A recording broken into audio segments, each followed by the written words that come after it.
जरा सोचिए, एक ऐसी किताब के बारे में जो हजारों, जी हाँ हजारों साल पुरानी है।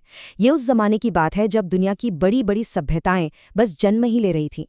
तो आज हम सब मिलकर उसी किताब यानी ऋग्वेद की दुनिया में एक गहरा गोता लगाने वाले हैं। और देखिए, ये महज कोई पुरानी किताब नहीं है।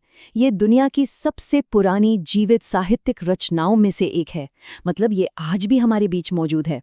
इसकी उम्र ही इसे इतना खास बनाती है कि ये सिर्फ भारत के लिए नहीं बल्कि पूरी मानवता की एक अनमोल विरासत बन जाती है।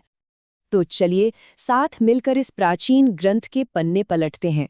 आइए देखते हैं कि आखिर हमारे पूर्वज इस दुनिया को कैसे देखते थे, उनके मन में क्या डर थे, उनकी उम्मीदें क्या थीं और वो कौन सी शक्तियां थीं जिनकी वो पूजा करते थे। अच्छा, एक बात साफ कर लेते हैं। ऋग्वेद कोई एक कहानी की किताब नहीं है, जैसे कोई उपन्यास हो। नहीं, ये असल में भजनों का यानी कि ऋचाओं का एक बहुत बड़ा कलेक्शन है। और ये सारे भजन अलग-अलग बहुत शक्तिशाली देवताओं को समर्पित हैं। इन भजनों में उनकी तारीफ है, उनकी शक्ति का गुणगान है और हाँ, उनसे कृपा की प्रार्थना भी है। तो सबसे पहले बात करते हैं अग्नि की, आग के देवता। लेकिन रुकिए, वो सिर्फ आग नहीं है, उनका रोल इससे कहीं ज्यादा बड़ा है। वो है देवताओं के दूत, एक तरह से डिवाइन मैसेंजर।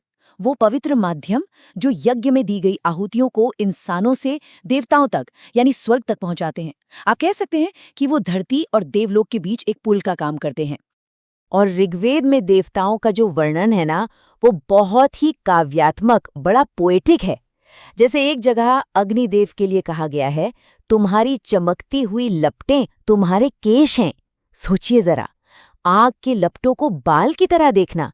ये दिखाता है कि कैसे उस जमाने में लोग प्रकृति की शक्तियों को एक सुंदर, एक जिंदा रूप देते थे।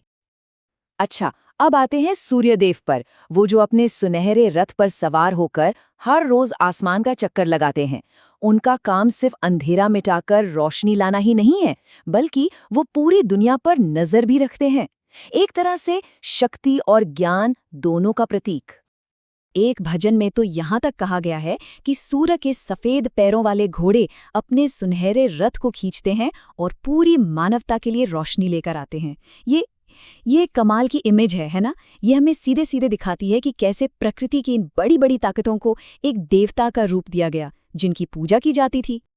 और अब बात करते हैं ऋग्वेद के शायद सबसे बड़े हीरो की, देवताओं के राजा, महान योद्धा इंद्र की। आपको अंदाजा है, ऋग्वेद के लगभग 1/4 भजन अकेले उन्हीं की वीरता के बारे में है। ये बहुत बड़ी बात है। तो आखिर कौन है इंद्र?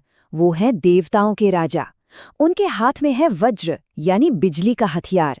वो सोमरस पीना बहुत पसंद करते हैं और सबसे जरूरी, वो असुरों का संहार करते हैं। वो एक बेहद शक्तिशाली और हाँ, कभी-कभी थोड़े उग्र देवता भी हैं, जिनका मुख्य काम है ब्रह्मांड की रक्षा करना। और जब इंद्र की बात होती है तो उनकी सबसे बड़ी, सबसे प्रसिद्ध कहानी सामने आती है। ये है वृत्र नाम के एक असुर से उनका महायुद्ध। पर यह सिर्फ एक लड़ाई की कहानी नहीं है, ये कहानी है ऑर्डर और केओस यानी व्यवस्था और अव्यवस्था के बीच एक कभी न खत्म होने वाले संघर्ष की। जरा उस सीन को इमेजिन कीजिए। वृत्र नाम का एक विशालकाय सांप जिसने दुनिया की सारी नदियों को, सारे पानी को रोक रखा है। हर तरफ सूखा है, अकाल है। तब आते हैं इंद्र। वो दिव्य सोमरस पीकर बेहिसाब ताकत हासिल करते हैं और फिर अपने वज्र से वृत्र पर ऐसा जोरदार प्रहार करते हैं कि पहाड़ तक टूट जाते हैं और वो जीवन देने वाला पानी एक बार फिर से दुनिया के लिए बहने लगता है। तो ये कहानी सिर्फ एक दानव को मारने की नहीं है। यहाँ दस्युओं जैसे शब्दों का इस्तेमाल उन ताकतों के लिए हुआ है जो व्यवस्था के, ऑर्डर के दुश्मन माने जाते थे। ये कहानी असल में इंद्र के रोल को पक्का करती है कि वो कौन है। वो है व्यवस्था के रक्षक, वो हीरो जो हमेशा कियोस यानी अराजकता पर जीत हासिल करते हैं। ठीक है, तो हमने देवताओं की दुनिया देखी, उनके बारे में जाना, लेकिन अब एक बड़ा सवाल उठता है। आम इंसान इन इतने शक्तिशाली देवताओं से बात कैसे करते थे, उनसे कनेक्ट कैसे होते थे? इसका जवाब एक बहुत ही जरूरी और सेंट्रल प्रैक्टिस में छिपा है। और वो जवाब है यज्ञ। अब यज्ञ का मतलब सिर्फ एक पूजा या बलिदान नहीं है, नहीं, ये उससे कहीं ज्यादा है। ये एक पवित्र अनुष्ठान था, एक कॉस्मिक स्विच बोर्ड की तरह, जो मानवता को सीधा देवताओं से जोड़ता था। ये देवताओं से बात करने, उनके साथ एक रिश्ता बनाने और उनका आशीर्वाद पाने का तरीका था। तो एक सफल यज्ञ के लिए आप समझिए 4 मुख्य चीजें जरूरी थीं। सबसे पहले अग्नि, जो हमारी भेंट देवताओं तक पहुंचाते थे। फिर स्तोत्र, यानी वो भजन, वो कविताएं जिनसे देवताओं को पुकारा जाता था, उनकी तारीफ की जाती थी। फिर आती थी हवी, यानी घी, अनाज जैसी कीमती चीजें जो ऑफर की जाती थीं। और आखिर में सोमरस, वो खास दिव्य पेय जो देवताओं को दिया जाता था। तो ये यज्ञ एक तरह का लेन देन था, एक आपसी सम्मान का रिश्ता। एक तरफ इंसान की जिम्मेदारी थी कि वो सही तरीके से अनुष्ठान करे, सही भजन गाएं और देवताओं को घी और सोम जैसी भेंट चढ़ाएं।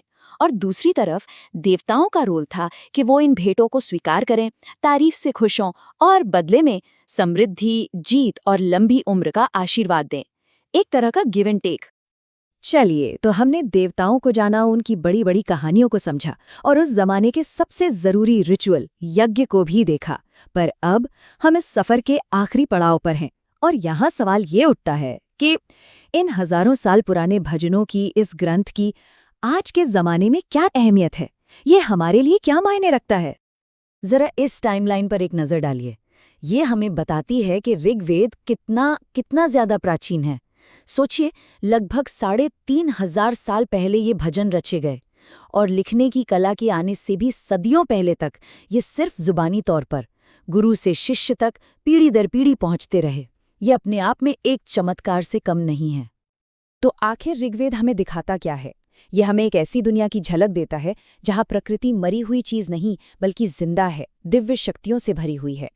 ये उस विश्वास को दिखाता है कि रिचुअल्स के जरिए, यज्ञ के जरिए ब्रह्मांड में एक संतुलन, एक ऑर्डर बनाया जा सकता है। ये सिर्फ एक किताब नहीं, ये दुनिया की एक बड़ी संस्कृति की आत्मा की सबसे पहली और सबसे काव्यात्मक आवाज है। तो हम फिर से उसी सवाल पर लौटते हैं, आज की दुनिया में इन हजारों साल पुरानी ऋचाओं का क्या मतलब है? क्या ये सिर्फ म्यूजियम में रखने लायक एक पुरानी चीजें, इतिहास की एक किताब, या फिर इनका आज भी हमारे लिए कोई गहरा मतलब है? और इसका जवाब ये है कि ऋग्वेद महज एक किताब या सिर्फ इतिहास नहीं है। ये एक दरवाज़ा है, एक पोर्टल जो हमें एक प्राचीन दुनिया में ले जाता है। ये उन मिथकों, उन रिचुअल्स और उन गहरे दार्शनिक सवालों का स्रोत है जो आज भी किसी न किसी रूप में हमारी दुनिया को, हमारी सोच को आकार देते हैं। ये हमारी इंसानी विरासत का एक जिंदा हिस्सा है जो हमें न सिर्फ हमारे गुजरे हुए कल के बारे में बल्कि हमारे आज के बारे में भी बहुत कुछ सिखाता है।